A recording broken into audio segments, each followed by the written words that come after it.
Wa anga lelei mai po ile atua i lo soi pua malawola.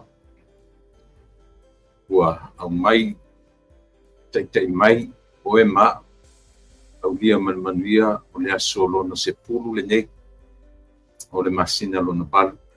Ia o le aso sa fo i o le aso pa ia o lo tatu o li tia ngai ma Amerika ia ma o na territory.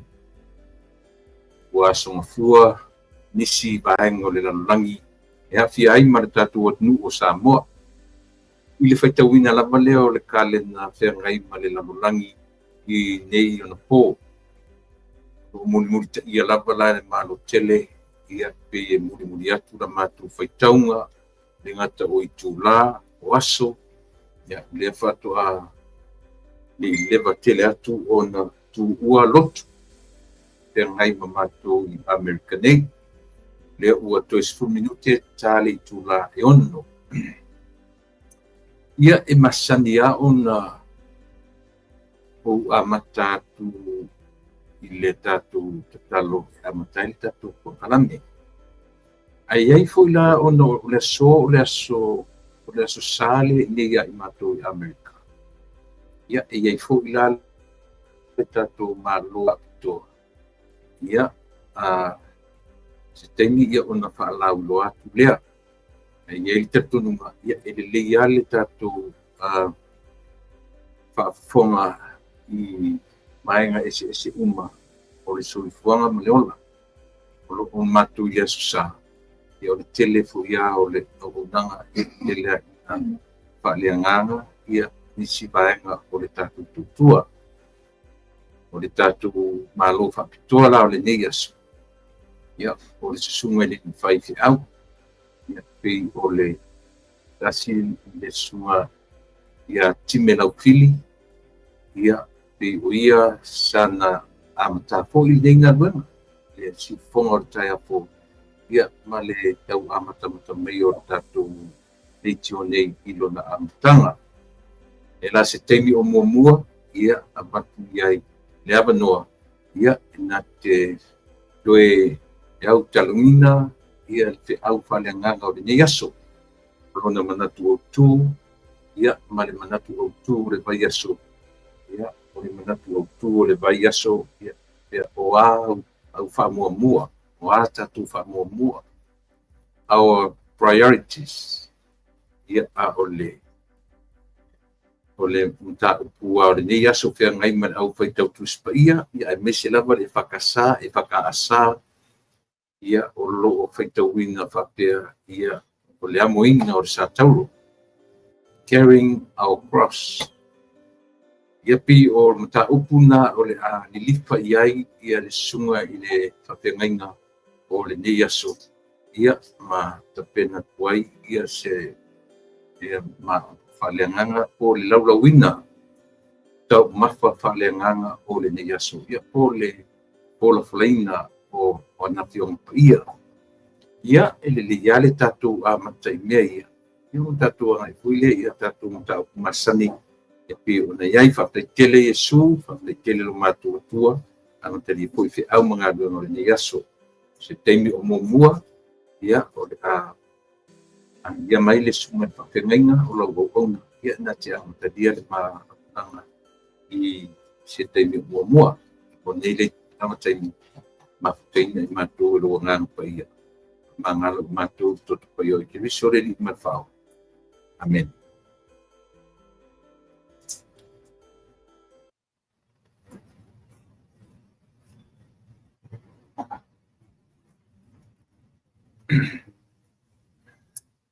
Ia li te tonunga sa o lea ua Ili lewa na tua mai matorotu na mai ua matorotu ko ole te au le tula tasi na lata i le lua ia mai loko i le faisina mea ai kai le tonai ia le la ua amatalia poi ia le tatutua ma le auaunaga o lenei aso e pei ona ua failo atu samo o le tatou malo faapitoa o lenei afiafi ia o le susuga i le faafeagaiga o le susuga ia time laupili o ia o le failotusi o le pulega tutotonu o le pulega tutotonu Amerika ia i le matagaluega Amerika o le susuga foʻi ia time laupili ia o sa ugalue ai lalo o lana taʻitaʻiga ia o ia fulana ia i le amataga o le tatou topua lenei a le siʻipoga o le taeafou ia o lea la o le a maua le avanoa ia na te toe talatalaina ai faalautele ai le feʻau o le aso sa faafogafoga uma i ai e fakaasā e so se malumalu o le atua ia pei la ona iai le ia manatu o tu pe ona ua faalauilo atu manatu o tu o tusa ma le vaiaso ia ua tatou faamuamua ua tatou faamuamua ia pe faapea mai i lona gagana Peretania our priorities au le feʻau ala ia o le aso ia o le tauaveina o Satauro tauaveina o le tatou Satauro o carrying our cross ia se taimina o muamua ia o le tula e fitu leo batu tatu temi toe faminute ia ona agaʻi mai lo lea o le suga le faafeagaiga ia e le gata ina te talatala faalamataʻu pisili ia a le feʻau foʻi feagai ma lenei aso uae e le talitonuga ia pei o le feʻau lava le tasi e tasi alona manatu outu ae na talanoaina i falesaʻuma o ana nafi la ia sa talanoina ai ia ua o ana nafi sa pai maso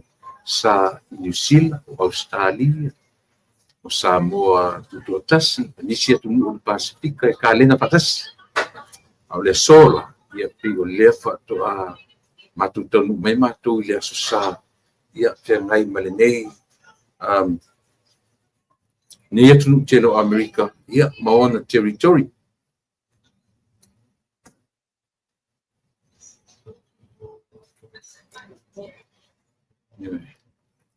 ia tau leo te tele atu ia taumitia ia on sai mai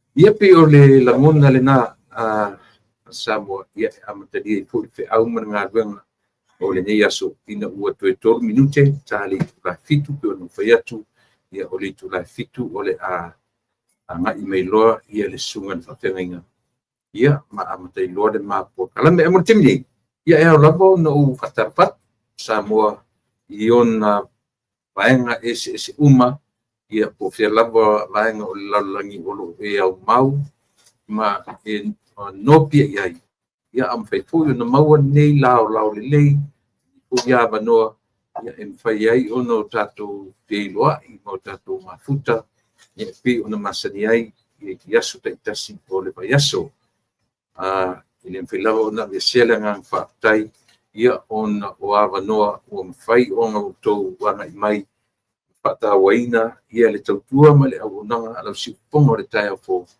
ia faapea ona faatinoina i aso taʻitasi uma maeʻa foʻi la ona matalanoa i ona tulaga faaleagaga feagai ma le aso ia ma o tatou talatala foʻi lea i tulaga ia manisi o talapou mai i lo tatou anuu manatua le ua asogafua Samoa le fetoaso sa tatou i Amerika o le feʻau foʻi la o le ama talanoa neʻi ai o uma na talanoa i ai Samoa talanoa i ai New Zealand ai ese uma lava i se poʻi faalogologo i lou sunako ia po lo fatasana e tapo i ai e se foʻi lau faalogologo e tasi moni e tasi le matau ai fou pea a fionga le tua i le whanongolongo a le tangata ki Siano. Ia te tununga Samoa, ia, le utoi mamau se teimi, ia ona lea o mai, ia le tatu. Ia i le manoa, ia.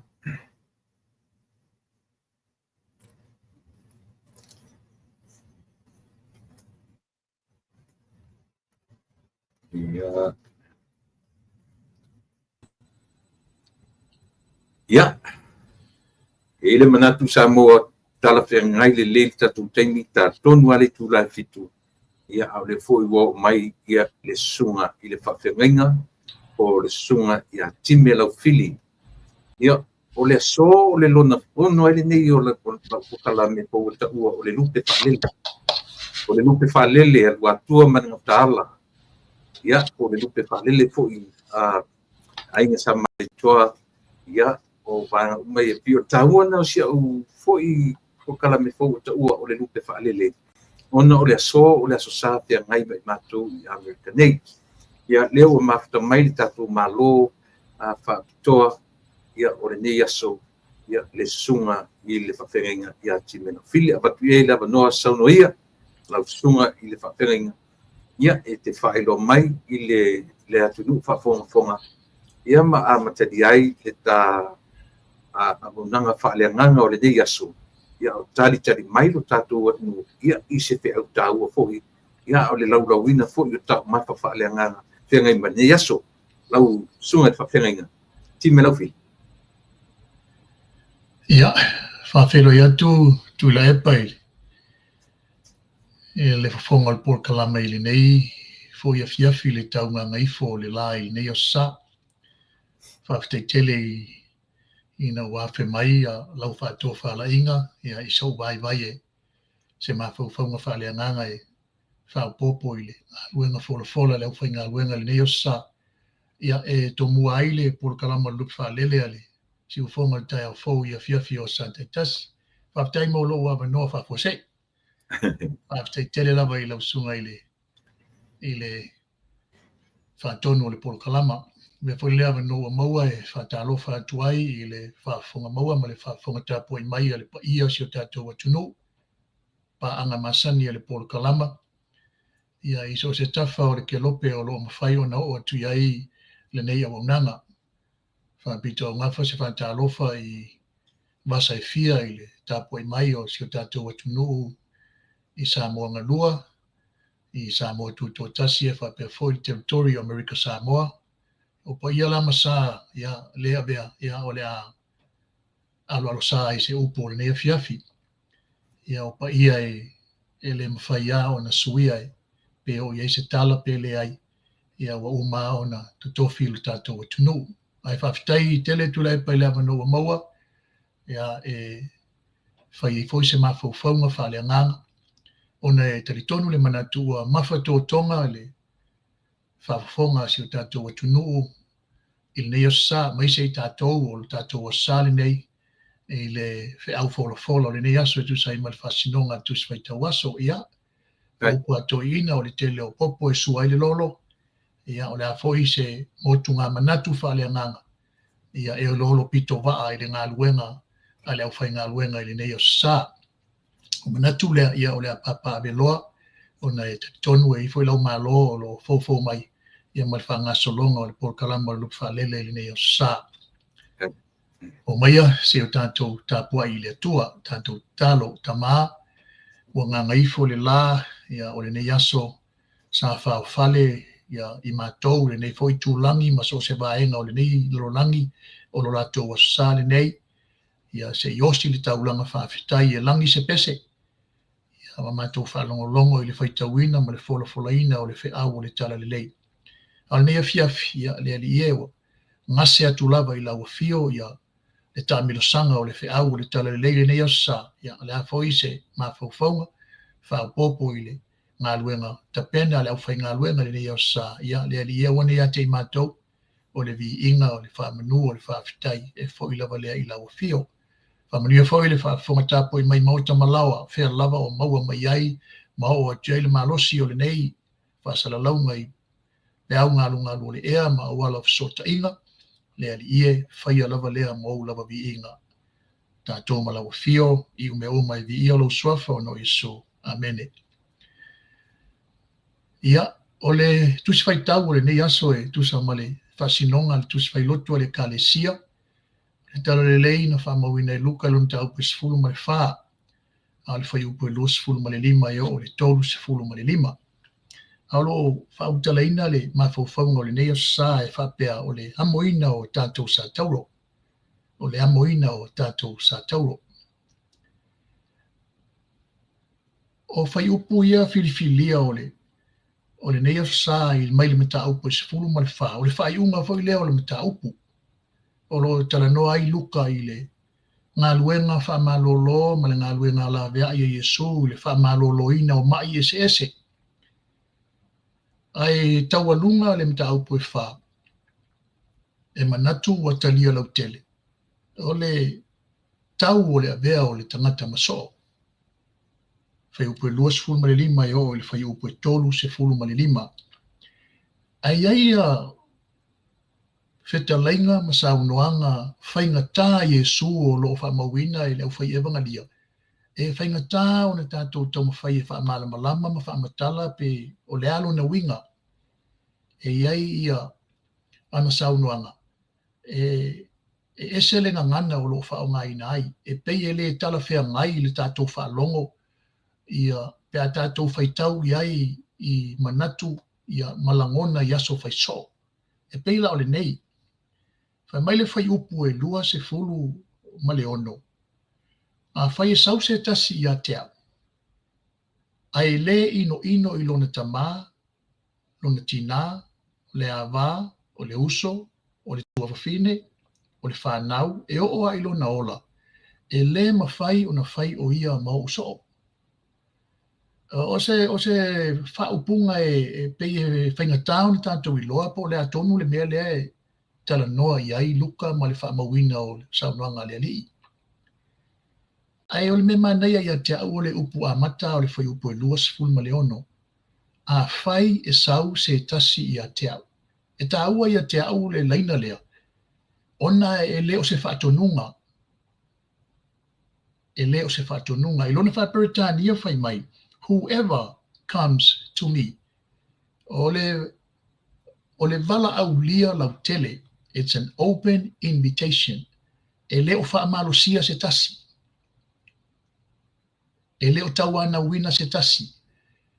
O le vala au lau tele. A whai e sau se tasi i a tea. O le vela maso. E leo se mea e tawana wina se tasi. O le filifilinga le tangata whai toa tasi. Ina ua ia filifili e whai o ia maso. A o le whainga tā o le ta tala ina o whai upu ia ua whaautu i ei whai taunga o le nei aso. Ona ua tango sao a Yesu i le o ngā tonu o le sosaiete o tangata. Ai vai nei whata tianga e luka o le whai upu lea. O lo tala noa Yesu i le ainga. A whai e sause tasi a te au, ai le ino e pei fōringa mai o le sufi e Yesu le tangata e sau. Ina ia ino i lona tamā, ma lona tina. O le setting o le ainga le mea lea e tala noa i le ri. Ua tango sao a Yesu i le o ngā tonu o le sosaiete. Ai ei se e whiwhai maso. Ino mua i lona tamā, lona tina, le awā, le whanau, o le uso, o le tuawhawhine, e o a i lona ola. O mea e pele ia i tātou. E lea ia seisi o le i mata leo so se tangata o lona ainga. A lea whiwi fōringa mai e ese le mea lea e tau mawhaia luka e whamatala mai nea fiafi. O te tantonu ma o te tāofi. E le o le winga moni le nā i tātou whaitau malamalama iai. E le o tuu maua lalo ina Yesu i le ainga, le tamā ma le tina. E le o tala noa Yesu ina i o tātou ino i o tātou ainga. A le lei ona whamatala e una avese se ai le tātou whalong. O te taliton. O le mea lea e tuli a Yesu i ona soo lea e muli ante ia. E le ai seisi Yesu ia lona tūlanga i leo langa le tangata. No one can change his position in the life of a Christian, of a disciple. O le mea le na o le tamu whai Iesu e tau i le wari ia. E le o le ainga, e le o le tamā, e le o le tina. Be Christ-centered. Ia o ngā tutonu ke riso i le ola o le tangata ua fili e muli ma whai maso. A sao lao na whaataatia le platform le na. E tali tonu le mawhau ma wha le anganga le nefiafi. E whaingofie ia o na wheso o tai mai si mea nai muli mai. O na whaingofie voi la ia lea o na whaila ngā luenga e te ustai, e te whaalongo, i lo ainga, i lo tamā, ma lo tina. E whaingofie mea uma pe a whapea. E sao lau wha mua. O me mua la nao lea ua. Ta tala ia Iesu le tau e avea maso. The cost of discipleship. Ina ia be Christ-centered. Ia o ngā tutonu Iesu. O mea pele le tangata, o leo wha mai Iesu lei o mea nae mua e muli. Those are secondary. The primary is ia o ngā tutonu au i le tangata o fili e whai maso. Lua. O iso o tau e fia whai se olo, no fo i lalo, whai tau tupe, nei meane o whau le olo. Wale uma, o na tau e mua leo o e tangata. E le o se so o whau olo. E le filifilia i tātou e Iesu o le whai maso o e whau ni olo. E leo tali tonunga ma le a whaunga o le la unga le nea fiafi. E leo le nā le mea lea e tala noa iai le li. Ai sao pe a tātou tilo iai i le awala o lo au mai iai. So se ka muta lava, a o ina whai se ngā luenga, malanga se ngā luenga, e umi se taimi e nofo i lalo ma fuafua, whai tau, pe lava, ina ia whai atua, tau nuu, ma ea, ma neia i le maai. E sao ala i le awala o lo au mai iai. Ai ona o le wheau a luka o lo o tau mamoli i le tangata o fili e whai maso. Te lo le anganga o lo afifi mai upuia. O le avea maso o lau ofoina e tu oti is a lifetime commitment. O le mea e te amata e alulava, po le a le whaingata e ho ai lona taunu onga. Aua le whaase le mutu le o ngā tonu, aua le alua tiai, aua le alua musu. It's a lifetime commitment. I lo fili whai oe maso. I le tau e mua i oe tangata. A le mea e tātou te ono sai, mai o tātou whilinga, mai o tātou pono naupea se i o ali tau nunga. Peo le tala po lele le tusi o le na amataina, o lo watua na amataina, lo whatuatua o ia foi na te whatau nuina. He who begins a good work in you, and he is also the finisher of your faith. O le vema so o le mea e le alua tia i le o ngā tonu o le ala. O le mea e whaawau. Le ala whai mai a whai ua e filifili, e whai oe maso, no fo i lalo mai mafo whau le lei, e le se commitment na le lua masina, e le se konkalate e na le tasi tausanga, o le mea ua ofo i a ilo wola. A vea se i ho o le tini. Mantua voi upu whai ua Paulo ni whai a Timoteo. Ua o tau le tau le lei, ua hiu i a tea u le tau sinionga ua o ta ofi i le whatuatua. Ia e whalongo lo lea i le whatu lima le langi au na le le ie, ma le whai mea maea, ma le whamaoni uru whale mai i le ali. O le vea lamaso, e le ngatai o ngā tutonu ke riso i a te oe, au le tangata e whai mea maea. Whai mea atoa e ofo i a ilo wola. Tolu, o ese tupu e alu e tau. No foi lalo ma fili. E mana ia o le au menga e luka o le nailaina ia le whai upe tolu tasi ma le tolu lua. Whai maritala a luka, e nao se fulu afe lau au tau. E lua se fulu afe au tau a le isi tupu. E manu malo atu e to tele o le majority lai o le minority lai a oe. Al mana ia le fofole au mai le whai upe tolu se fulu. Whai mai le tala a luka. Se me manua o lai mamao. E le i o le taimi e tupu e le taua. Whai mai. A wina ni sa vali e mua se manu o mamao. E sa ili ni ala e ola i le taua. Send some delegations and ask for a terms of peace. O le tangata e vea ma so o lea e tamu whai luka e whapupula i le au so o lea li. Be initiative. Be initiative. Be humble. Swallow your pride and seek peace. Fa'alelei ma le isi tupu. Fa'alelei ma le isi tupu. O le tangata e avea maso. O ia o le tangata e whatupuina le file mu. O le angangal na le au mai I. O ngā te tonu ke riso. O le commitment e o lo wola atoa. O oe whatupuina le file mu. E to tele mamawa tua le au tau o le isi tupu la e lua sifuru afe a oe na le sifuru afe. Fa mai lo leo le solution. Fa mai le fofo le whapita auri. A wina nisi. Work something out. Negotiate something out for the sake of peace. Ia, maua le file mu. Aua te whateli tali se ia matai le si le whale le inga o le file mu. O le so o ke riso e amata mea oe. E amata mea. E le o le tangata le lai o. O le nganga o le tustala e peon tantou whaitawini. Ina ia tātou. O vea I tātou mai e whatupu le file mu. Ai le o le tau solo mua ia I tātou. O na whatupu le bebesi ma le whewai vai ai. Le mawhawhaunga muli muli. O le masima, o le mea e au ngā. Ia, e le tue tau whamitalaina le tāua o le fo I mea maua I le umukuka. Tonu e ile mea o le sioki e le ia se umukuka se tūlou e le maua I le masima. O tātou I loa fo ilo na o ngā ma lo na tāua. O le tama e whaale leia ai le tau mafa e whaoso ai, ma whaoso fia ai, lo fia tau mawhapea, ma tau mawhapea. O le masima e na te whaale leia ia se mea ai mo se taimi umi. Leo whaatusa Iesu o le masima o le mea e le lei. E whapea nā le tangata ua fili e whaimaso o le ali. O oe o le tangata e whaale lei mea. O I tātou o le tangata e au maia le leinga I mea. A vea oe maa ue whaima masima peo launga Iesu I mtale mātaio. O oe o le malamalama o le larolangi, o oe fo o le masima o le larolangi. E whai maila le whai unga le whaitaulia. Ai a hola. Ina maa ngalo le masima o le ale mea whai ai.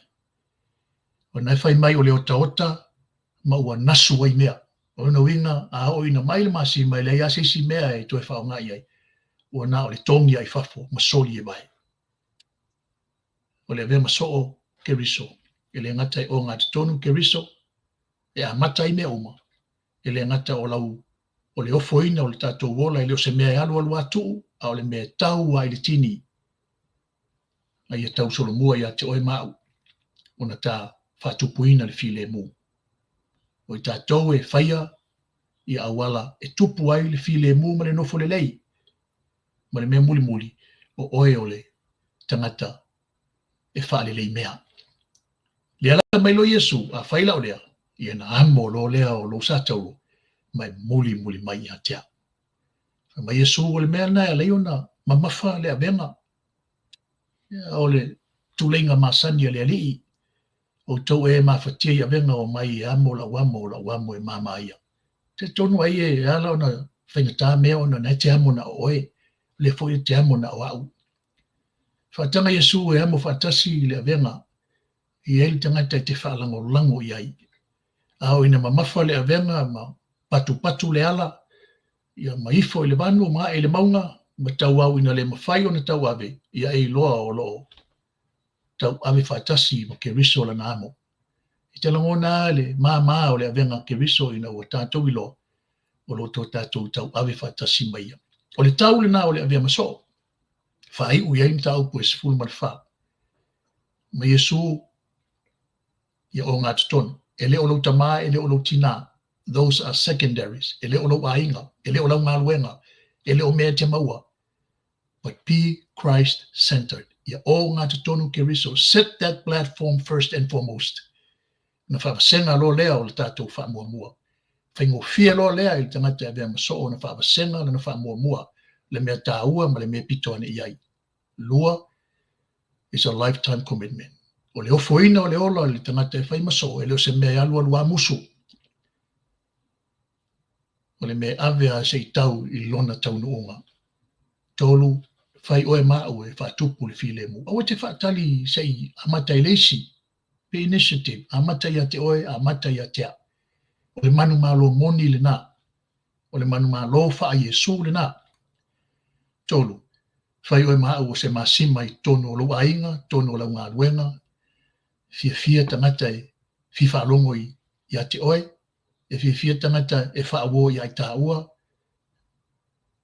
pe a whai e vea i tā ua ma masimo le laurangi. Sa mom lau whaafonga nea fiafi, se ma whaufonga na o lolo pito wa a whaatasi ma le ngā luenga leo whai lotu i nea sa tau ina ia ulu mata folau le upu le li ia ma ua foi se ma whaufonga ma se malosi ma se fasilinga malosi whaatua ia e whea ngai malu i tau e se ese o le nei foi mai aso asa valia. Sa moe lau whaafonga tapo i mai mota malawa mui au tau lau tau aso malo lo le nei aso te tonu sa maua se asa o ta mafia ia mai se ole whatatele atu le tatu atunu ila na whainga filfilinga ia le na mai aso o mua manuia lau whaafonga anga sa moa i foi o mua mai nei whaasalaunga ia o whalofa ma whamani atu le nei vai aso i o na whea mo na ngā nuenga sia tātou te tālu tamā e ngasi atu lava ia te oe ia mātou whea le nei vai aso o ngā ngaifo le la mau atu fo le mana malama i nei tūlangi o whailonga o ngā luenga mamana o lau fuafuanga pa ia. Mau fo se a manoa le li e whai e se whaopopo i le ngā luenga mai a lau o whai ngā luenga le nei asa. E taulu olu ngalo i lo mātou ola. Mau se ai a le nei vai aso mo na lui tau ese. Whamanuia e se o mātou atunu. Sa moa ngā lua le li e lo la tau tapua i mamau mai, ai mai se o wha moenga o le atunu i nei vai aso mua. Toa mai le langi i lau wha soa ma lau pule whaitua tasi mo se manuia o sa moa nei mātai au. Mātou stalo e li e anga le leifo i lo mātou iai le nei vai aso, nisi o whea ngaima, mawhitianga ma pua ngā o leo le nei o nao te anga o leoti, o e o lo whea ngai ma mawhitianga i maitu mau o leo langa nei mātou manatua i lato uma le stalo.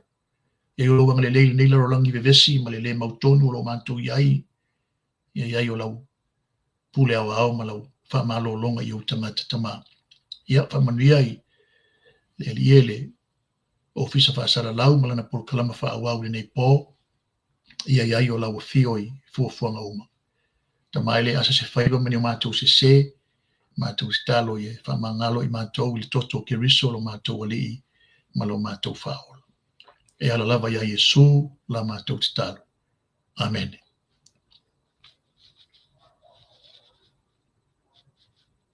Ua malo whaafitai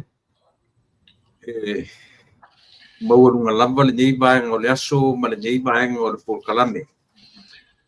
Le ngata o le tali wala au a lau sunga i le whaafenga e moni au whaafua se ia lau sunga i le nei aso. Ia a ole au unga maoni ma le una moni a ia le atua. So se teimi ia wala au atu. Malo ta pena.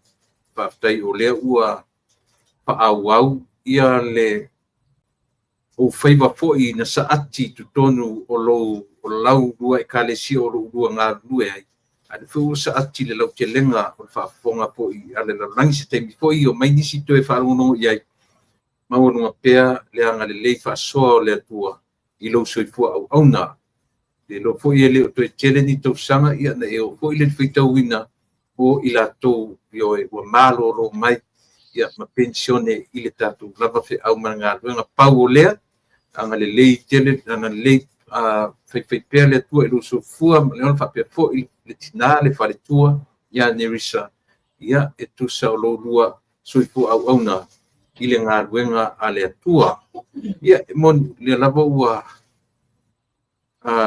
sa ati o whaiva lau sunga i tama whaasau o le langi ua whafonga po i le atunu ia matango fie fe au wha le atua ia o whaalamta sisili ia ua e moni au tasi nei whaitaunga au una se ia e tātou te whaawinga se ina ia e whaafitai tele ia o le lava o manino le matau le vai ia e au ia i tātou le au whaitau puspa ia ona whae te lava le faitau ia e mesial interpretation ana tangata ia e leanga ua pi o le la mua le e fai alo fatu i taimi o te tonu olo no foi olo i ingisi fu kon fala ai mo lu i lo sunga ile tenei te lo la au so ta i mama atu am fai na fai fa se mata u tala no fa tala no pe se tala no fa Bible study e mai se la vale nei asu la sa o le aso pa ia o le li ai tu mana tu si e tala le titi mele ata te li fa mai o le ta o ta to ki siano le so pa ia io e pena tatu ngana i lava au tatu witi se io ele le ia tala nei mea ina ia manino mamala malama ona o le so ia le tatu te feitau o le lava tu o le ngana o tatu masani o le sapati e se i avatu i lau sunga i le papenga si tala te isia si maenga lea ia mo sila fia ia tatu mawhai lea le teimo mua e tapa tu study lungo le tapa parol ia fafte tu lepo fafte lava mole foi mole amano o maua ia le li o se teino mo le o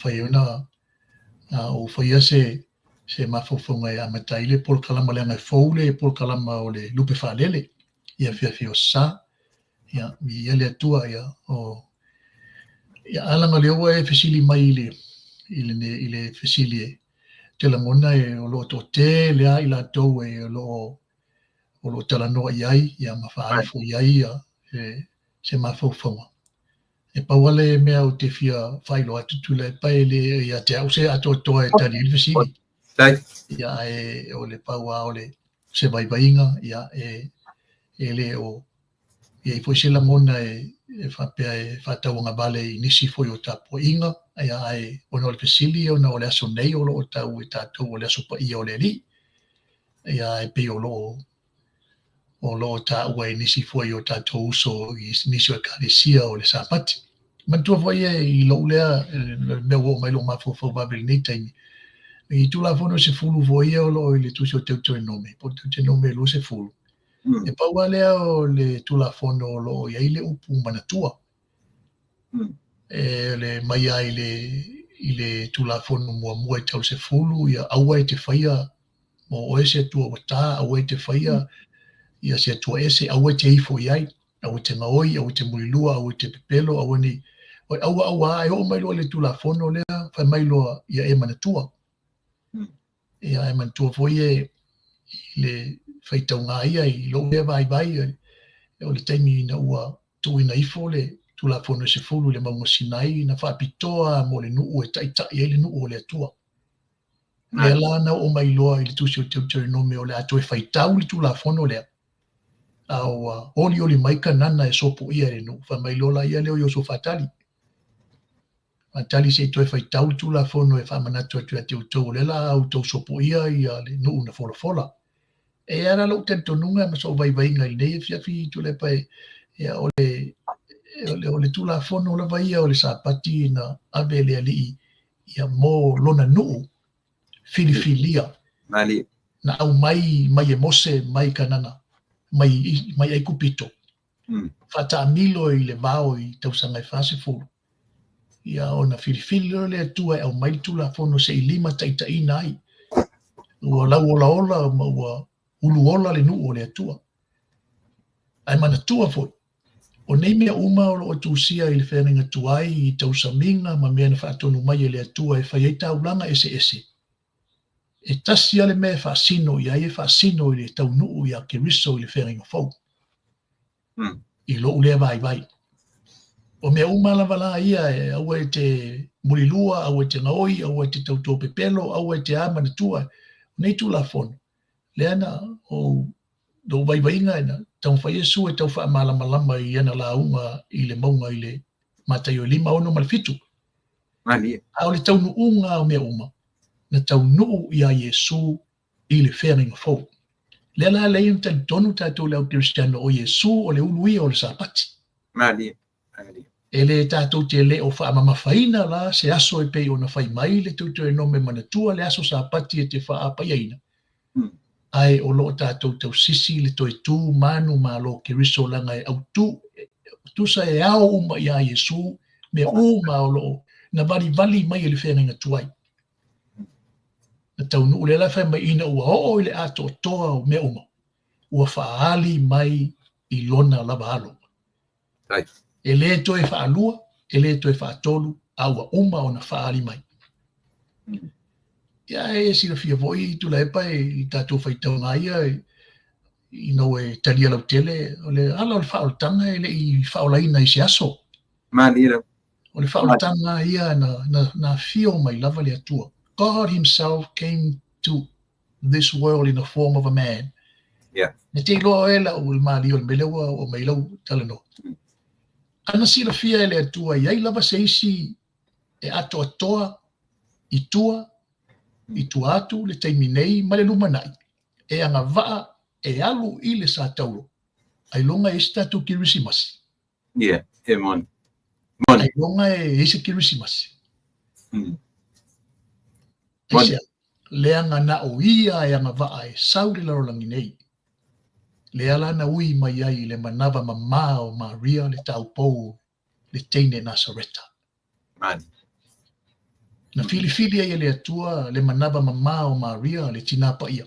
E ui mai ai le larolangi nei liu tino tangata. Wa autu ma atoa ia te ia me uma. Fo ila le fisili e la sa. O la ua na ia e tele o whaaleanga e o la ua. Vai fo ile whaitonga la sa lente nei.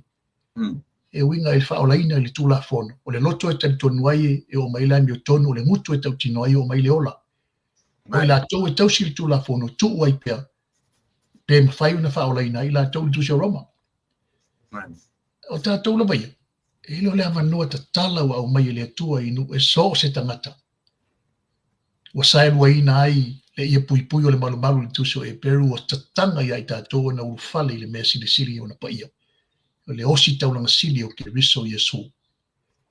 Lo alii ma lo ufao. Io si au tari pupu atu lea tu le pai tu sai o le saunong.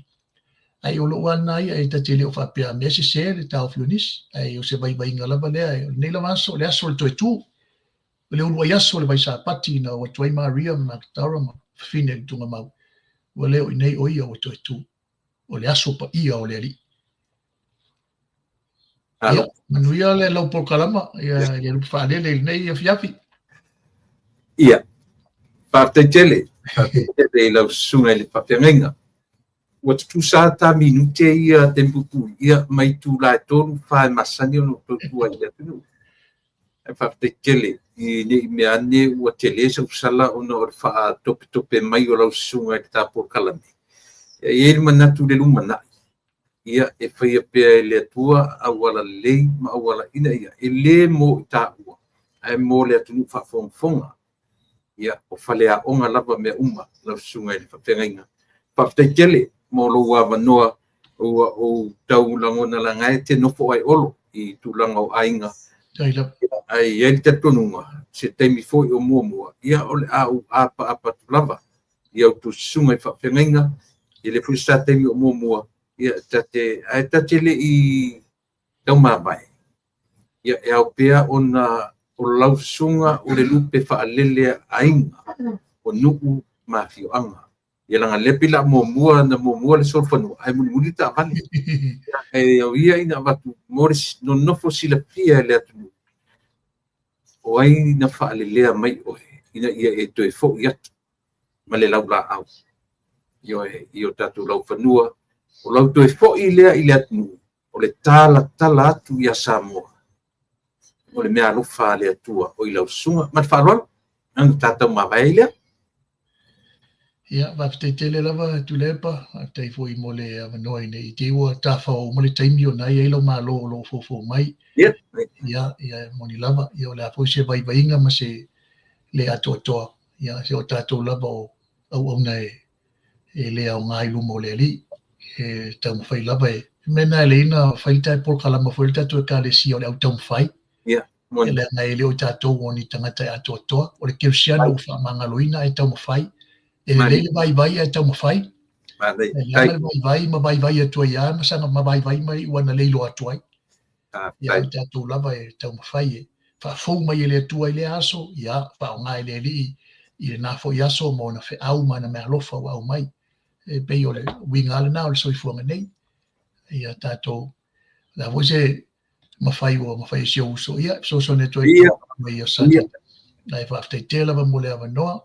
E whamanua tu foi i le mui lava, ia mui o le si o ainga i sale moa, i sa pari, ia o te whaamaisia tu foi i nei a whiawhi mo le awa noa, pia whai o mafuta mai le tua fine ia le whalitua o si o uso o Palema ai ono. Ia po tau nofo, ia whaamaisia tele le atua maua le tala o lau le li, anga le leima, whamawhanwhanatu le tua ia te o le tina, ia o le woa tātou uma ia, le usui alema. Ia whaftai tele mo lo wanoa tu lepa, whaftai ia mo le wanoa o tuina mai. Ia te atonunga, lau sunga le tengainga, ia maua pea o tātemi, ia pe awhina ngalo le atua te ia le soi fua mreola. Ai mo le neia fiafi, le lava upo le au auna, mo le tele atu whaftai le ngata o le whafua se ia, au le lava ua e apa i le atoanga, ia o le tautua i le neia fiafi. Sa mo whafonga, ia o le tātou malo whaktuana ua o meia le upo leola, mo i tātou uma, ia tātou te wholau i le neia so. Alofa tele atu le whatua uso. Whaftai, tele atu lepa, Manuel Paul Kalame. Ia, soi fua ia, mai Manuel. Ia. Ia. Ba, e nei a le tātou amata i upu o leola. So leola i tātou le mele, e ola wha le nganga tātou manatu. Mele tātou vai, e pau masolo i e lau ele mo tātou te oti. Oi tātou te oti. Tātou. Tātou whioa i whe oti ai lungo te whunga ele. E lungo te tala. E oti le nganga o tātou. Le winga na lea. O le sunga i le whawhenga i a time lau fili, ia a sa o ngā lue i fōi, i lalo o lana taitainga o se whaiwhi au le lei lana mta o Sicily. So ni fōi o se whai a onga fōi a tau, mea tau mta o Sicily. Le lei lana wa ai, ma lana whaitau i tūlanga o le mta o Sicily. E tātou te ola i ua nei mea umpa. Ioi, le aia ma sisi o tātou e ami o tonu le nei lalo lana. Ioi, tātou te whioti lau. E pila leo na tāu, tātou tangata o Kirisiano tau mawhai. Le aise me tau se Kirisiano ato atoa ngā o Yesua le o iai le ato atoa. Ia manatu, le ua mai ada vāenga mo mua o le tātou tautua male au nganga. Ia, te i tau tapitani le tātou malolo na lua, ioi a le tarafea ngai mataini, ia o Samoa o leo te vai atu. O leo wanga i ko i fea, i le pata i tupa i lalo, o lono winga, e le tarafea ngai i le taimi ia matatou. Winga po le tau, le leo watu le winga, o le sirua tula, ia whatoa umare penanga, melea, ia o le i si taimi fo, i si taimi o mua, ia o na toe maure siapa noe whaatara noi nga tuai, ia le tamaitai fo i sa taum whai e maua siapa noa i le nei a fiafi. Le la o te wawa i atu, ia e leo tarafea ngai, ma le taimi ona o whanga solo, ia le roadshow, a le whatuatua i le atua sa makotasi, o lo o i lalo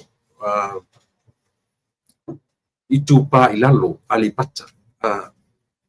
O i fo i la i alipata, ta tūra i mai eisi a wō se uso o se wō ma mai a tia. Io e le whetalainga i a whale o mawaenga, ia po le fionga i ngā patasi, ui mono titi mai a ta fua. I le mawhaina me sea me i a tau le api i api ese ai lo u va te ngai ma le wō. Se wō ma mai, se wō o le sasi ai. Io mea alo patato, io le mea tau oe, o le mea tau au, mai le ai se isi o tatou, e sao mai ia mea o le lape. Io o le lape o whaataunga, ia maturanga whapena. E sa o lava le tangata, i ona manatu, ma ona mawhoponga. Whaato ai loa lava e lape rata pai unga ua whai. Ina ua emoa nei, matura i mai, e moni ua sasi. Aore sasi lava i. Ia, ore na, e mpai ko i tatu wa ai, ore mea lofa lea le tangata, ore sasi. Risia, lea ia ma te tangata soifua, ile ia se teimi e lape ai, ia, ele ngata o lana savali wha tangata sitseni o Samoa, au lana savali o ia o se tangata ua tōwhia i se ngā ruenga mso se mea, ia i lava sasi i mea uma, melea, ia se oe whare o mawainga, mori atu walo whanga.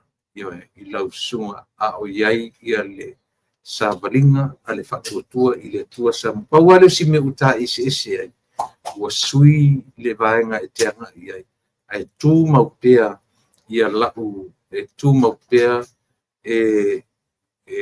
tū maupea lau lango ia i le vaenga fu isa ta ngā lue whatasi ai ai le a vela ia mea rea bisi ai lo lango atu malo lo fa ale wo ia i lausunga ia e mesel fatua ia langa pi u ta o ainga ia e ona o masaninga mai yaso o leva ia mele o lewa anga ia tu ia le savalinga foi ia po le road show langa pili mane pe tu ta o fa palangi le upa i mana ia pe tu sa pali o le sa vali o le alofa, o le sa vali o le a, o le sa vali o le sa vali tau sa ili. Ia, a le upu ana a matai sa vali lea, o le ao ngā manongi. Ia o le ao ngā manongi, ia, o le manatu fulele e ao mai fina ngalo, o le atunu. O mai lo le atu fatasi. Ono tatu wa aia rola ia lea, o le a se me tino mai. Ia pi o nā anga iai ia se mafufonga. Ari anga i fuila tatu por kalame ilo na o te lenga e pi o na masani ai. Mori te leaka whaftai le sunga e whawhengainga time lau fili o le se furu 5 minute le ntafa o ngaina nei. I por 20 minutes. Oka se oa. Oka se oa, aisia, leanga o tumutumunga lea, o le sipoponga o le tai au fōu, Radio USA. E moni lava o le a, but o le ministry a le lotu. I le mwhai a o na ese a o fo ino u tala no atua u mata upu o te tala tua i mola u whita whafonga. Tau mawhaia ina iai tu tonu ia lea, se upu whaalea nganga. O lea le tu inga te tu pe whaaportiki, o lea le tu inga iai, e tau mawhai lava ia nga iai lea, le upu le ola, o le upu le atua, ina ia. O lea le loto, lea le meo o iai tala noa, ia ia se vaenga, o le fe au whaalea tua, ia manongi gerisianu. Isia, lango le au mawhoi o mea whengai matatoru. Pea ona uwhai atu. Tau te le te furi tua iloa. Tātou te le pe misa iloa. Le ese winga o leo langa le tātou te iai. Me moni ana, me voi na whi maisi tangata o le gossip. O le whaitala o le melenga. O whatua o le ai. O in whatia o le whaitala sa melenga. Le ai. Whatua le anga le mea. Pe a e whaatupu le tala. Whaatoa lea ngā le mea. Pe a fe ave avea i le tala. A o le upu o le whaitala. So le kau ke whaikala uma. Whaalongo ni ngana whaamatai. Ia. Se i tatu ani whale se i whaitala. O lona winga. O oema. O tangata e whaiatala. Ia. Ile se me leanga la, pe maila le gossip, Luisa, ili le leima whaisa research. O se lalo langi i le nei tatu te iai. o se lalolangi e sili lona I ba. It's a bored world without gossip. E poa te le lalolangi pe ale mawhai o ni tūra I mai mila. Ale ai whangi dramas I le lalolangi. Mene. Pe whaasoso tātou. Le winga nā o le soifuanga mai le lalolangi. Le ana tele so temi o tala talatu I po kalamena. E aua tātou te whaitau masei ma tātou wawa ai lau mata. Ao ina si I le tai o saunoanga ma whetalaina. Ia e misi fo tātou a e fo I tātou whainga māloma sa I linga o lo whainei. Ia pia ua o se mea mātu ia le whaitau o le tātou atu. I le whewesi ai o vaenga I e tō. O le sap, e tapipi, ma fast. Mai fo le la amata na tifa I le utara noa I mea ia. Ai a ua o I mea ia. So se tengia te whaalongo I le utara noa. E mono koe lapa malea. Ma le whi au whale atua. Leanga o le aunga le nao wha moe nei. O le aunga le nao au te. O le tautua a le SOF. O le SOTF. Radio USA. Mo le lautou whaafunga anga sa. Luwinga tonu na platform le nei. Ia tama whai e anga I atu ia le tufa le anga. Tama whai blend in. Blend in ia le ta upu wha le anga. Ima ta upu o le soifuanga ma le ola o lo e soifuanga o olai. O talau ima o le larolangi. E lema whaina malama tātou I tala wha atuspa ia ma tala wha le anga. Pe au tātou le mawhai o na ola ina whainga tāo le ola. E sao pese se. Iwe. E whaingo fie lan tātou manino I tala wha atuspa ia ma tala o le mea tam tāo sisi. Ina ua tātou experiencinga le soifua ma le ola. Iwe. A e le loa mea tau le ola le manlama polan me tau le ola fe ave tala. A ele manlama polan me tau le ola fatutala. A ele manlama polan me tau le ola faitala. A ele manlama polan me tau tau faleanga. Le manlama polan me tau le foi. Le tau fabalea. A ele tatu le manlama uma imei. Ele ma fai foi ono tatu malama. Ile tua lalo mai er tuspa ia I lo soifua mroa. O le tala moni an tala le fai. Iyo. Me fala na ua ia vanga le ala pe in sort of fun no pe masan for my dad. He tried to stay away from dramas. Ofatu. Nada more tal. Pe fautua mai fa pe na on ore tu langa sta o ia. Iyo. Ala tu ala lo ala e fai ma ayu. O lo soifua o lo wola mara ora. Io tato wola, io leo langa fitongi I tato, ele mwhai no tato malama, I leo langa. Pe ale muimuia tato I tangata. Io ele mwhai no tato loa le swinga o leo langa. Pe ale, io whaleanga ina tato I tangata. A o ina whai ma mea sua malia mea I le tangata. Olea. O le mawhai o na ia tā lia ti ngā o tau whaleanga. Ia, tau te whanonga tua I tai o tatu o tu. Tai o fast. Tai o le tapipi. Tai o sap. Io e mo ia pe ia fua mai ia I la tōle me o le tau whawalea ma le tau whaleanga ma le tau whasise. Io e langa o le whiawa ia whale tua I o tatu wawa I o tatu tai. Io ele me vai falando a vatule hava I tai. Ai tai se tatu. E sa o pese se tatu. Io a o le falea onga le lei mo tatu. Ia mawhai o na o tatu wola ta lia ti ngā leola. Io pei tasile mea telea se falea onga moa.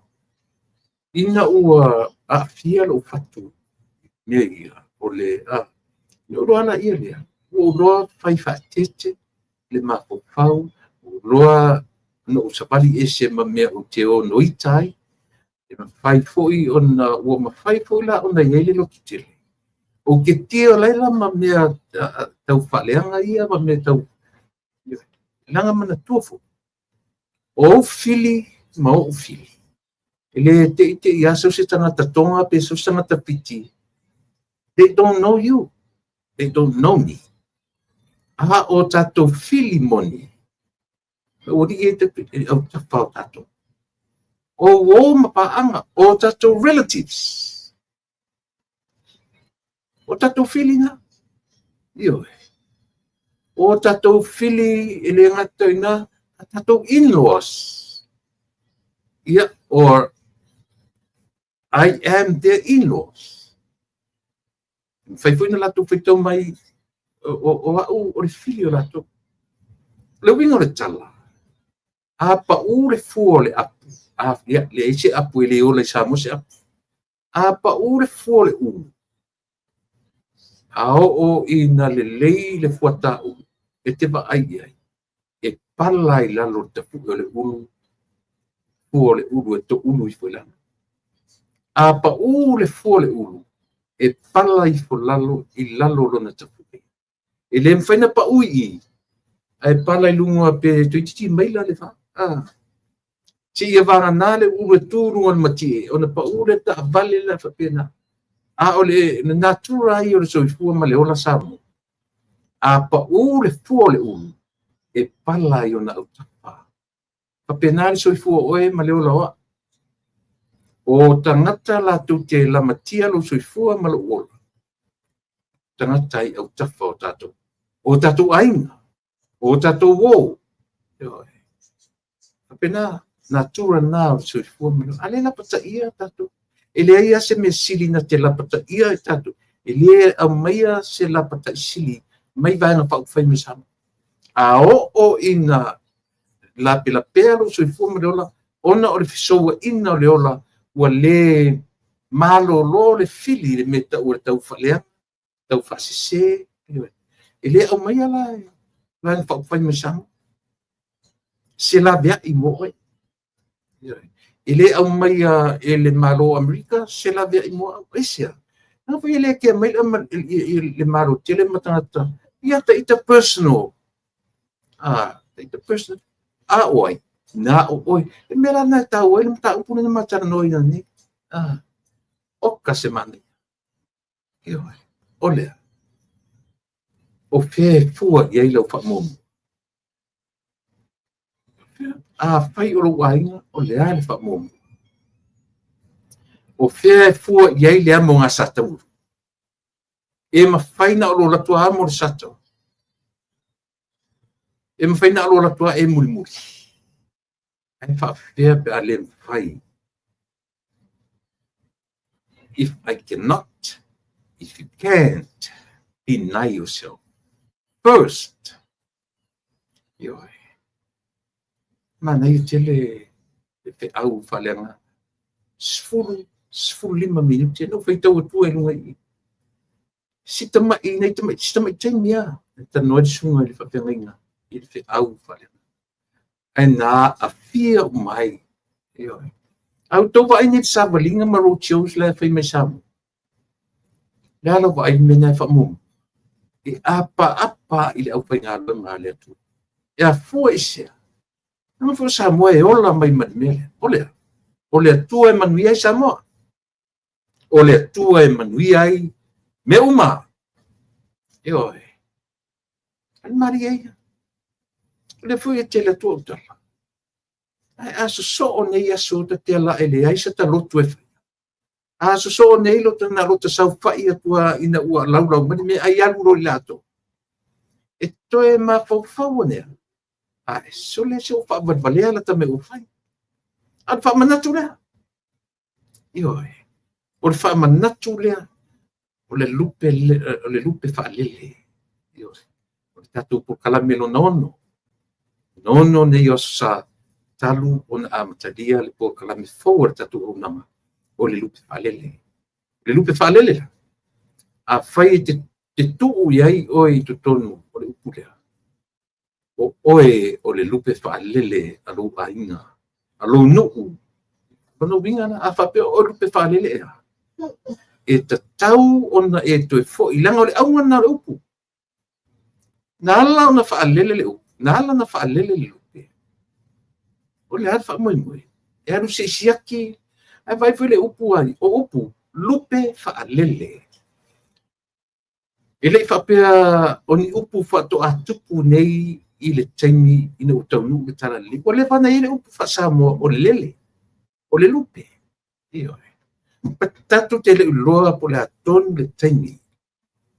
Iyo e na whaai moa i sa moa le upu o le lele po o le lupe po luma mai na utaunu ke tala le.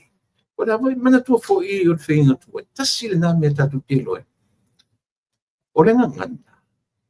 O le ngangana whatu. Patu. Ngangana. Iyo.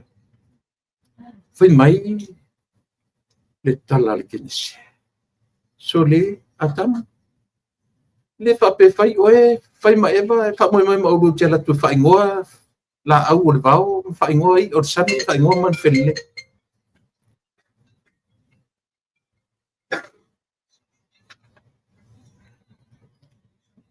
Sai mea.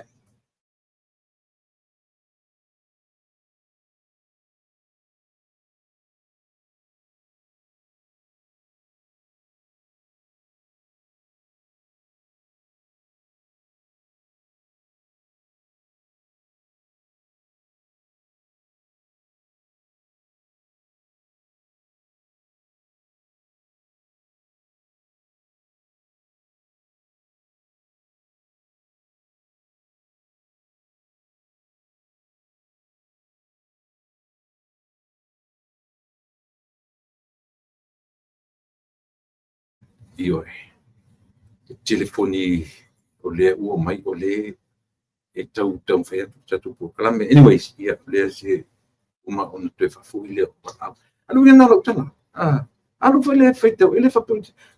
O le tala nā le tua ia tama ewa. Le whape whai o ua. Fau oe, a tue wha moe, e tue latua au e whai ngoa me u man fo e. O ura whai ngoa, manu whelelei, pa manu ore. So le wingo wana no pa isi vanga si. Le anga e mawhai fo lan tatulo. O le a tonu le teimi na whai ngoa i Samoa i o le vau, i o le sami, manu whelelei o le vau, ia pa manu whetolofi. Manu whelelei o le vatiatia, o te le iloa. O le a tonu le teimi. E ala no whai atu, o le upu lea, o le lupe whalele. Ina ua tau nō tala le, e le tau matea le upu lea.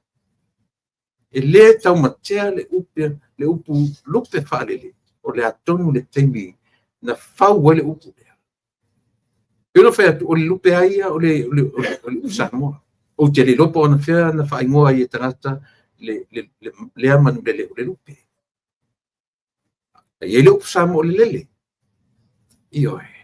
Ia, ma le prefix le whaunga o le wha lele. Wha, yo e lele. Le winga la o la utala, o le whau wina ringa ngana.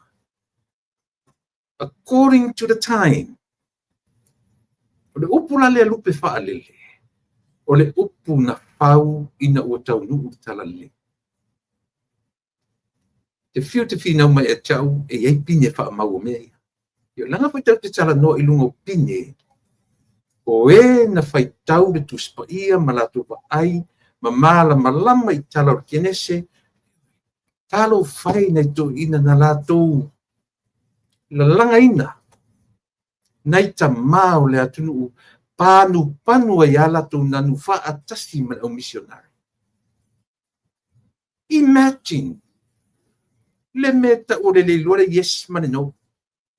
Le meta o le man lama, le meta o le girl, le meta o le boy, le meta o le man and a woman. Ana, fina wai i le mele. O le, finau whaatasi ma le anganga o le. Tasi e whale au mataua sa mo ia tato. Au mai neira le au tele babawe le ua i timine. Ia mele ona i toi ina our forefathers. na fina wina le mele au noa ma se pale a onga na uru fale i ni tangata. Oi. O le fea le mea masau i le au porkiki a tatoru. Te ata iai. O fea le mea masau i la to porkiki la iai. Ana le aito e ina ia. Le toa tofia. Toa ono. Toa valo. And they were all from Sabai. Ioi. Tēn nena ni whai mai o tau Sabai. Sala whai o le motu whai mea mawhai.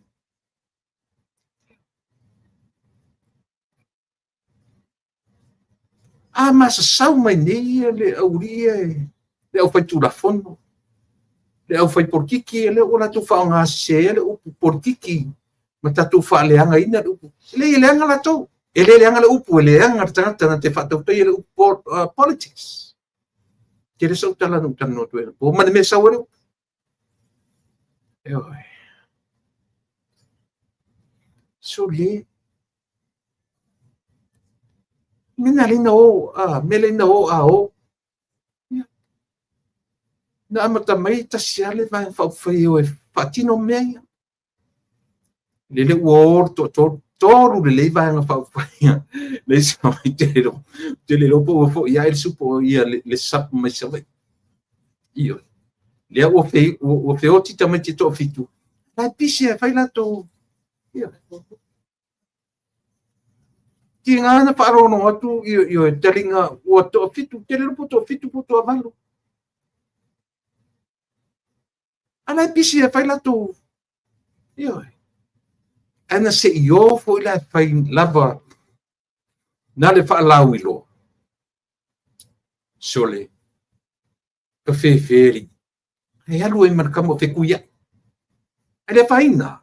Peo no whai atu la upurkalanga. E le whetuia ilo. Le se wingo leo langa. Ia ila tone. Matatou. Tau te le whetuia ilo. Le se wingo leo langa ia ita. Me ai si tangata ele vitala ele faitala ele amala io me mapu ia e faata telefon a pe no faiat ma ai a wote fia mama ma lo fa long ele ai se termina e tai fese talo risanga. Have you ever did that?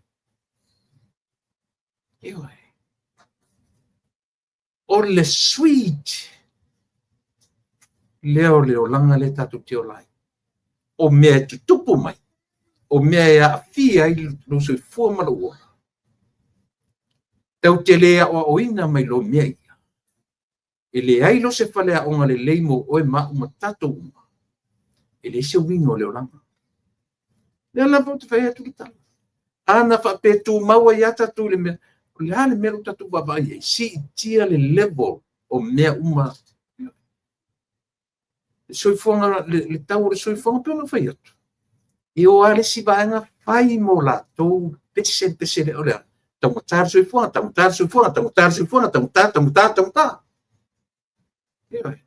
Tamutar lunga, tamutar fere me. E te sila fia i eise o langa ia luma, ma to e son muki. Tau te sila fia. Le ale winga o leo langa le te soifua ma uolai. Eo. Na re koutu luma. Na re koutu luma le mele tau te wawai. Tau te olo le upu atinai. Forward and upwards. We are moving forward and upwards. E le aise temi whapea forward and backwards. Leanga e tau te whesiringia e lola ina. O a whalea o ngā whalea tua mo o ema. Ioi. I mea ia. Aisia, leanga o le tua e le solomuri se mea. E le aru luma to e sau solomuri. E le se atua aru solomuri le atua le te taritonu mo taritonu mea. Po o aia se vanga te taritonu mea la tala le whai atu. Le whanongono mai la o Amerika ia. The cost of living in America is not the same, and I'm pretty sure won't be the same anymore. E le toi tutusa, le cost of living. Ia na ufa yatu. Paua le product e whialua i alo na tau nei, e o mani whapau. Na le oio, na usua. Aisia, langa iai le me fua iai le tau o le paelo. Mena e alu arua e wharonga po pa u le tau o le sua, pa u le tau o le kesi le taimi, pa pau ana le product. But the rest, Samoa. E vevela isi vang pa pa fa me mau atu lo tonu tu la lu Samoa, tau tu Samoa. Mau atu lo tonu tau la. Pa fena pesena me. Fai ma excuses here. O a fa o tu atot ni le fa tu e la lo le kasofi. E lea o te fai atu. O winga nao le tua soifua, lea e te tatonu iai, mo o tatonu iai. It's God moving forward. E leo se atua alu maru son muli. Le ata whasoro atua nā o leo langa. E tupu pēr i luma. Eo. Nā la tua mai lau whanau lea. E ufto atu e mū mai lalo ni. Ufatu. Ua umana enroll tamiti. Eo. Ia. Ane. O sia u kranto tamatua lea. Lea lai. Lea ua enroll. Ile high school na onga umayala ufana utenya Wilson High, Long Beach. Ufetulo ya lali. Akiro fai mailo wa fa pineana le tama. Da o kasi swinga so. Wa ya abs o ye emisiro logo senga o komekiana bala umai ya tamama tina elatu elo aonga. Yo pertu sorry. Ampe o matu talie. Lo turi a puina o la to i te mose. Ai so fam tara me yo fa tu wala ia. O le soifuanga le na. O le o langa le na. Yeah, it's moving forward and upwards. Le ai se taimi e go backwards ai le atua le te tatonu iai. Le atua le tatu te tatonu. Yeah, it's sa o pesisi. Ilo winga na utan. Vai ilo wafa fine. She's an American born. Panau ni. O lana va ai ilana fana. Wa advance atu tamiti lelo ia. Na fanau ia tu. Swinga. Ya na si wata tamu papia o ia wa. Na o tolo. Le na fa mai. Wa ese mele o komeki anga contact mai o le hau. Pe a o wai atu ia tengi lao. Pe a o ina misi le beseng e o komeki anga ile ape contact mai ufa. Ia. E vai ese sin ai ma mau telet yo e. Nota fai ai le nga ruenga. O le alu e va ai cancela se lao. Va ai fa ia o. Ia, ao na misi le basanga. Ia. File mo alo te to rua tale. Ia o ano ta fasiesi ta mai titi o. Ia ma fa le tonu to imta ite tu la fono ne. Ia. Maria. Ale la o mai nei. E mai ta ele ko mo mi le to ia ye. O le lava so se teni a step ka tiki mana se. Automatically contact by the app e para au mai le onga ia. Ia. Se vai le tau ni fa. Lo winga ia o le swing o le langa le tu. Mor si la pia pe e tato. E te le swing o le langa. Ata o si mele te fai mo apa ko. Ile tau vai fatus pa ia. Ba ai fa ale kalisia, ba ai fa ale yo fa kirsian. Tonu ni me uma tatu te o ia. Polea ve singa na ve se tatu tu. E ia le te me mapu ai. Ai sia. Ave no fa tu tau te fai ro le tala i se vanga fa fai e mapu ele atu. Se lo ina. Le ai, o le routine tu tofi tai o le tunu o me tau sam. Leanga ele o se tofi leo se vai fai. Ele o se tofi leo se tangata soifua. O lona whawhile muina o le atu. E se nara mentality o tato. Esia. Leanga o le mtawhaioi wha le tua le mtawhaioi na. O lea. O le wha le lei o mea. E tu sa foi pe le lei tangata mea. Ai lea o tangata o le effort e a fua mai le tua. So is anything good? E a fua mai le tua wha le lei mea. Ioi. Mena le e tau e se foi lau mentality i mai e mei. E la pata tu wo ma taulangi. O ngase e malu. Au inga ngase.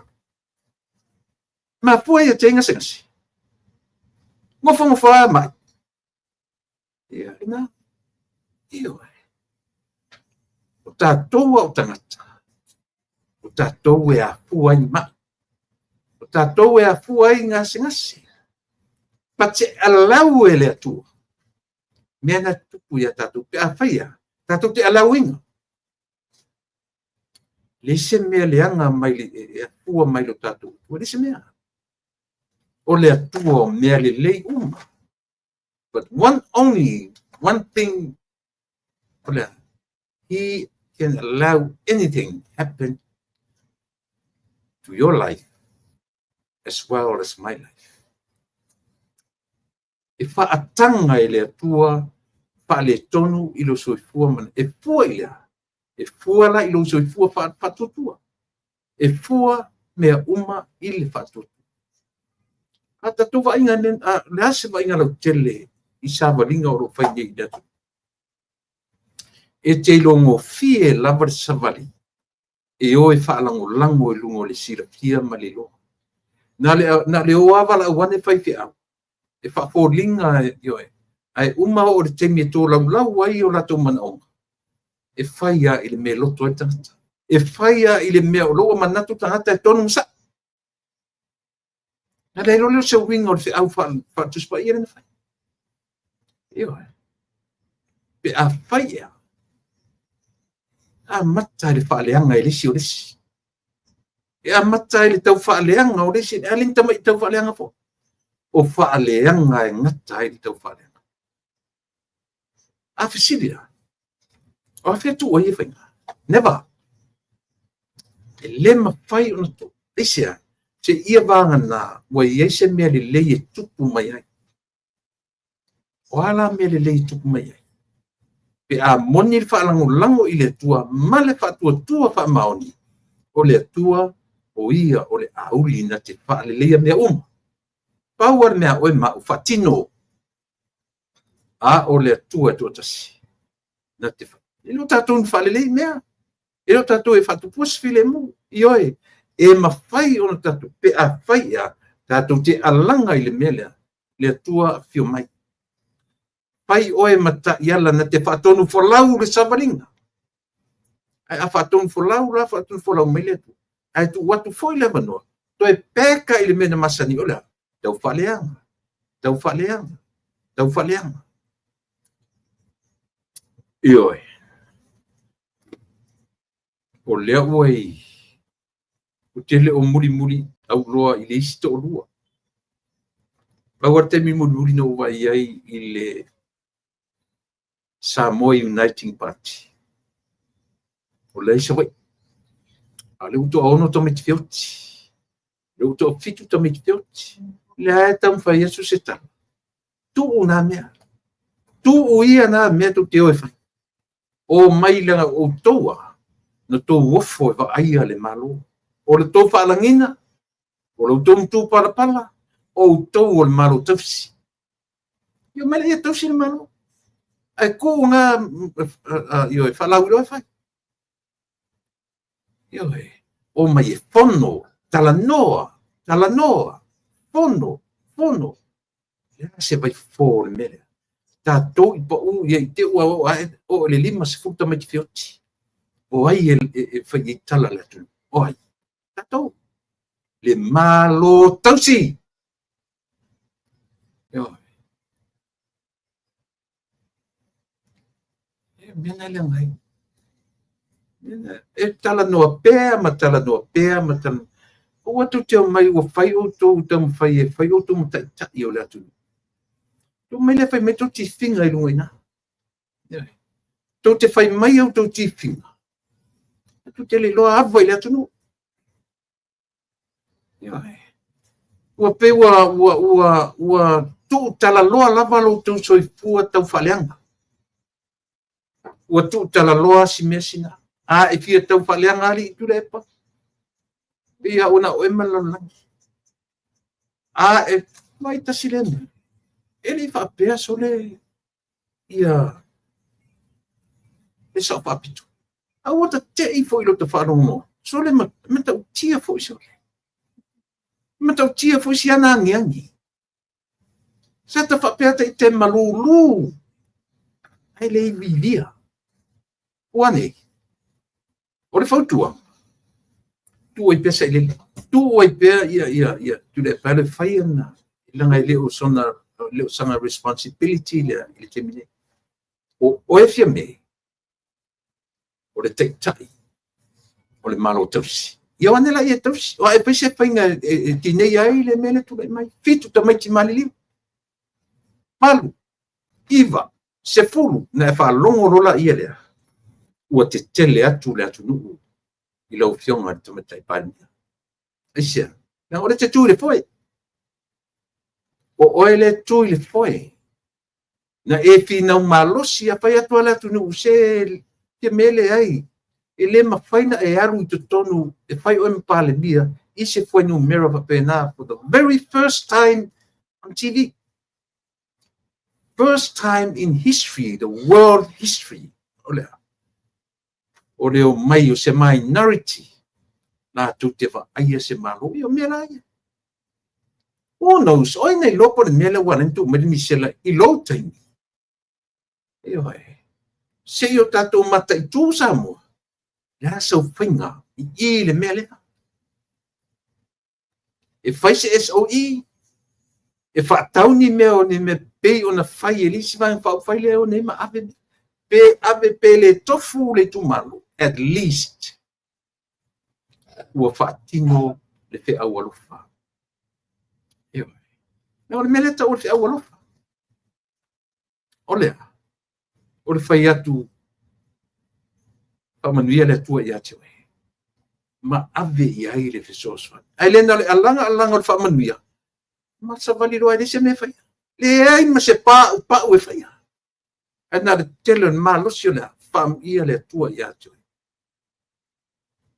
I le isi se manuia i au whamanuia. E a whaia. Na o lo loa a langa le upu whamanuia. E le sau mea tau, le se mea tasi e whaia. E sao pese se. E sao pese se le tala le whaia tu. E oi.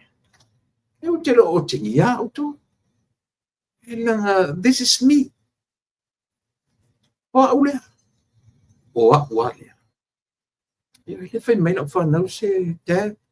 Fai malie o fai wa. Le fai tele o ia fai mai. What ia i le mele ona o lo wala awina. Then why not? Ioi. Tele, te whamaru atu fo i wo ma paanga e pautuina o mele. E le mawhai ona o ese. Ioi. This is real me. I don't try to be like somebody. O te whiu te whataitai pe o risi tangata. I cannot. E le mawhai. O tū la e whai la po pia e whatino o tofi whaile o au sosuan. Same person. E le ese le teimi o te talanoi, ese teimi o te tūla ia lea. And that would be a put on. Eoi. Pe a whai e whafose e ana sui. E o. Tu le pale a lunga i po whela pale me whatino e on tiu te mwhaipa. This is me. Eoi. Mali lie. A whai me fo i tu whai mali e. E na whai pele ai. E na. le tatou roadshow lena anga ine leo no maua mai na utua le lotu. O leo i ale pata pale ilunga. Ia wa petasi na ta wai le banga ia. O le tupa ilunga, ma le tupa ilalo, ia ma le po le tau le pale ilunga, o le pale ilalo. Ia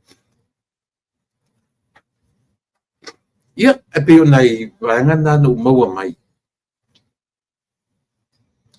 Olo iai ia nai vaenga ma losi ale support mai fafo. Na iai ia le vaenga le tumalo ale pata ilunga. Na lato fai mea lofa. Ito tele o sui mai tele lopo Sydney po Brisbane. Tasi lea mea a e mata wina sa moa i vaenga i e toru malatu. Ese mamao i tu ainga e toru. Ele ngata o latu whaalau i loa, o le whaatino ina, o tangata e whai mea lofa. Leo ina lo talapiu o tawa aiwa ai inai tangata, nei whai pule whaori ori. Ai tupu fu ni latu tupe. E whai mea lofa o so uma e whai mea lofa i au whai ngaru ngā le tua. Iwai. Na toi pe ale uta whaalongo longo i tonu o le whatsa. Ia, o leo ua lo whamai lea ma lea, a o nei whai pule. A whai ala e lua ia o ia. A ta te whaalongo, e sea uta whaalongo i se lau ta ala e fua. Lua se lau lunga. O se lau, toru se lau, wha se lau, lima se lau. E o ai lea felisi fua. Whalongo longo le ia. E mai fia. E au mai i nei whai pule. Ele o isi ele whai pule. Nala ua amata na ki. Ke li vai lai se me whapena i lisi tōru. Ioi. O vaenga whainga i o leola. Au te taritonu fu. E malama whaan tau sitili. Ioi. Au ana o le tōla u whaamanuia. E ave e se mea. E tusa mane mana o tangata. Au ana whai atu manuia o tō. Manuia oe. Ai musu ave e se mea.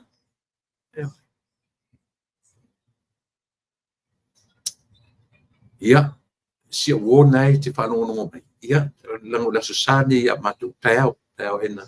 Ia, ona whatino leo le mepi ona whaiatuai. Na, oai nei lo oto mumu. Le pe ko mumu ale si sui whapesole. Se le ia li se mengo kasau e ngi menga o kupe alu mea. Nanga whai whapena le wingo tatu. E sa ia. Inea. Ao ina so o mea, ai otu whawhiangai mtangata tito, toto tino maan. Whapei fwasori. Mina ka ngofo le whasangsama me lukai. Ia, toro atu. Ia, ola umea lo whale. Ia, o le tele o whai pule whaoriori. Ta tia ia tōrua se pulu. Ia wa uman le uas. Uman la tō lima tau sama. O nai sui ele ipai i le tairo lea. Tole, na a mata mai a le roadshow. O ta whaalonga i ngoa nei nei whai pule. Langa o tatu we humans. Ele pe uma o le camp ai matali e ai a pesori. Ngau mea ngau a me. Avele musa kong whai pule. Ale give. Ave. So olo me whapea o le tōrua. Wa ingo fo i e tiaru nge mea. Ewe me le o lava whaasoe da inga mana. Ia ngā misai whano le si. Leanga ele utangata whapea o ienia la tu whatupe. O le whale a onga le mo latu. You have to go through this. Le whainga tā lea o le tūra i mai whai pule. Ia e loa poa i tangata. Auana o le tamu whai pule. Ia o mai tangata i ate oe. Ma au mai ala tō mea i ate oe. Ai lei sau mea in return. Whale a onga. E whale a onga mea unga. Whale a onga mea lea. Whale a onga. O tau sui whauriori. O tau whaafonga. Pero po tau tari e. Lena isia. This is the real talk. That's the reality of life. E o manga fo ile lu selau, o la tu lesi me lu selau. E te o le camp me fai ile camp arto. Kango ko le situpe. O le ane ma fo so. E muli a tu te lo. E o lun so ma dire me na ia tu. Oka so ma dire man model. The life of giving. Tusa pete lima vai pete. Toe o nai me ia te oe. A e ave nei malolo to fia. So le tio fai matu spoia. Poa I male loto fia. Just give it all. Toe fa tu mo le tua me. A fai nei la ele toe fa tu mo le tua la tala tu. E winga na tala. Fa tai ave. Fa tai ave. Io o le toe maua mai, ele se mea na taua. Aua foi nei ave man fa mo le tua fa tu mai, ave. Just give. Ai aua le ave man fa mo e fa mania mai le tua. O le mea te fa mania. Me ngata le tua. Io me ngata le tua, pole le tua le temi fa mania io. A le tasira character le leo oima olea if you for pele enya mea na vole mena ta wale me ese senga o fo I tangata tele na mea mane tangata e titi lava se me o yake fai mai e ale ai fa tu spai o le tangata wala iti me ia te ia ai ave o le ese senga na matangata e tele na mea fo ai le tele o mea awai to toe pea le tele o mea. Esa o se. A o ina fa o loa lu o lima. A e adu e fai lau fua. E tele lau fua. E fua I lungo rea. E fua le tele o mea. A fua le ana fua le tele o mea. Knowing e tele pea mea o lo fatu toi. A e ala tangata ua le se mea. Just give it all. Ave. Ai ave foi lá. Male mentality. Ua maua sina momoi mea e te alofa I sisangata. O oe. Te ria le tua male ola oe. Pai te ria le tua male ola oe. Ave le mea se mea o ia te oe. E te loa. E faa le longo le lei vaenga faa kesiano ia. E faa le ai tele sona tala ilo mo oe ma o benefit ta ua. E fa vale e fa lo. E fa vale o ia la fa ia koala to e pau yo tupe to fmi ave. So le se na ko ngam ka si de fa nga ko ngam. Ai le o le pena fe au den tan no ai le sunga ya timero fili le so. E se lo tatu interpretation of young ale. Sa si lo ngam tatu. Io. Ai tutelo. O le sunga foi fe au ya tim. Na fai le poka le io I to tonu foi a matonga no.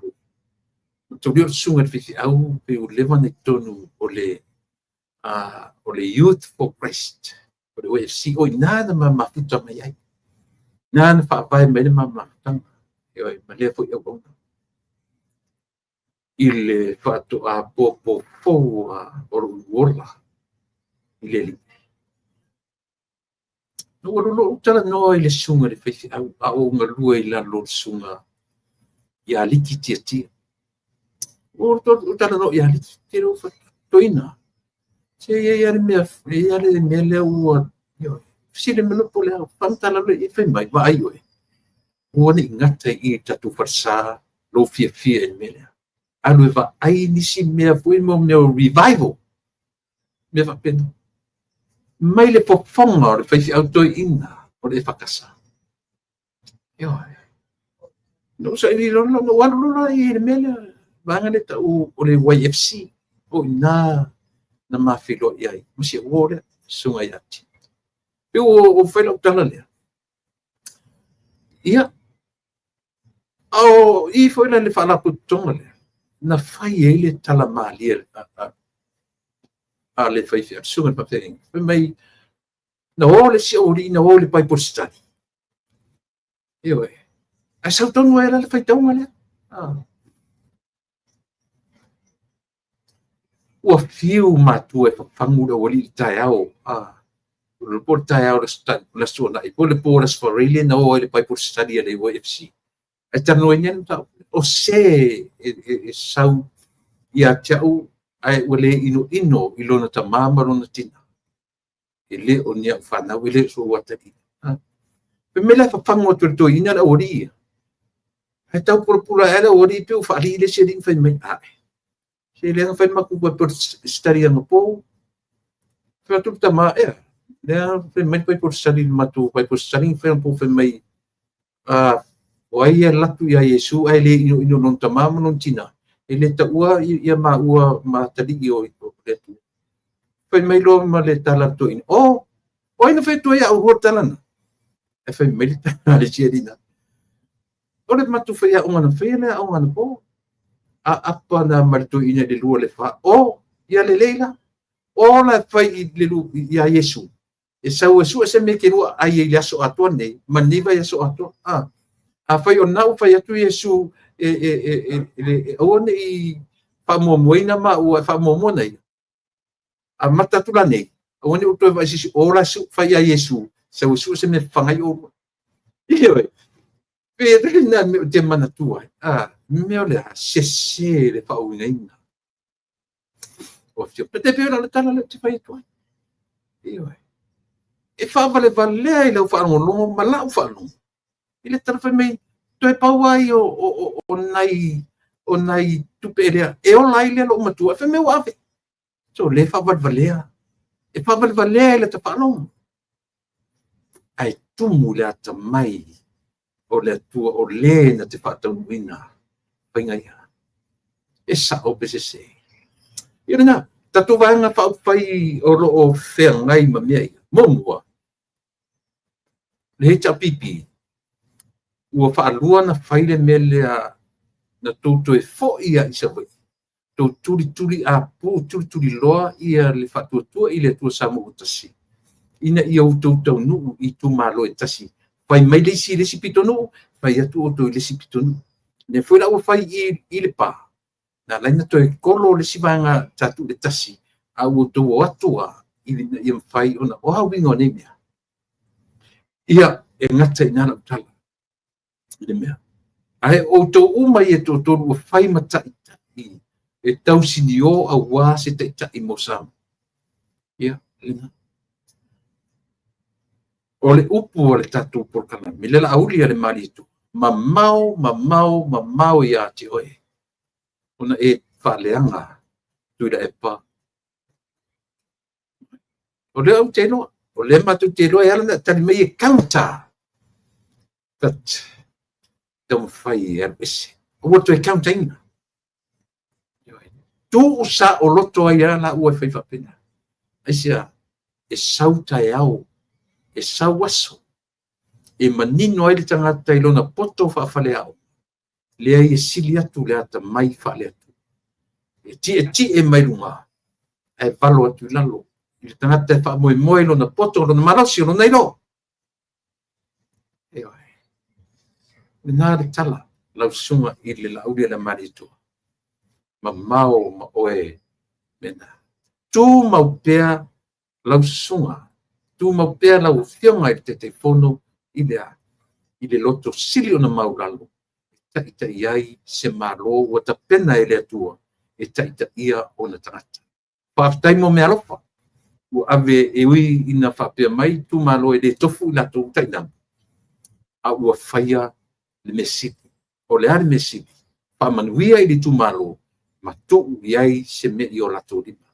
A toanga nā o soifua ma le ola whakerisianu. Le ngata o le whamanuia i tangata. Ai ave iai ma mea tausi ai tangata. Ai a whapena tatu whamanuia. E oi. E o ai se uru, e o ai se niwe pē le tatu whamanuia. E sea, e mate le tatu whamanuia. Pe a le whatinoina se mea whatino ai le whamanuia. Mai ara tautua mo e ne fiafi. Le tatu man whauwhai, le whatutua i le tua samo. Ma le au whenga luenga le atu. lia tele le tue o tō whaiva. Ia tu mau besa ili lalo malo. Ile mau e lunga. Ole mta upsisidi faa I upu ye lua le mau lalo, ma le mau a lunga. E tele loa lo e mau I lalo. E tele mau a lunga. Mta upsisidi na upu na. Na e te wa iai, e I tangata e whalongo lana ngangana. Na tele whaungaina le upu mau a lalo. Ia le upu mau lalo. Ona e ei mta upsisidi ta ua lawa I upu na e lua. Olea. Tātou te lei loa mau lalo, pe no nofo lalo, pe ui lalo, pe savavali lalo. Le mwhain tātou maua lunga. Ai tātou te loa fi nau lalo, e maua tātou lunga, maua lunga. Pamia te le tua, I le nei aso pa ia, oro tātou alii, mara tātou whao. Once again, whaftetele, lau sunga le whawhenga, time nau fili, ia more upu ore nei aso. Natu le ave vepea, ia le por kalame fai pēr tatu o unanga o le lupe whalele. O oe, o au, ia awaninga, o tātou o lupe whalele au tātou ainga nuu mafioanga. Awane I fua lupe. Awane I fua. E le turi na e toi foi. A o au mea fai to tonu o le community. Wa e foi ma le lau o live o le manu manu. O me fai to tonu o lo ainga, o community, o le kalesia, o me uma. O lau lupe whalele, ua e toe foi, ma le lau o live, o alo whangia le lono. Loto o le masani, tu le epa whaftai li o sua, tatu toe wheirua I taia. Ia, I le temi masani.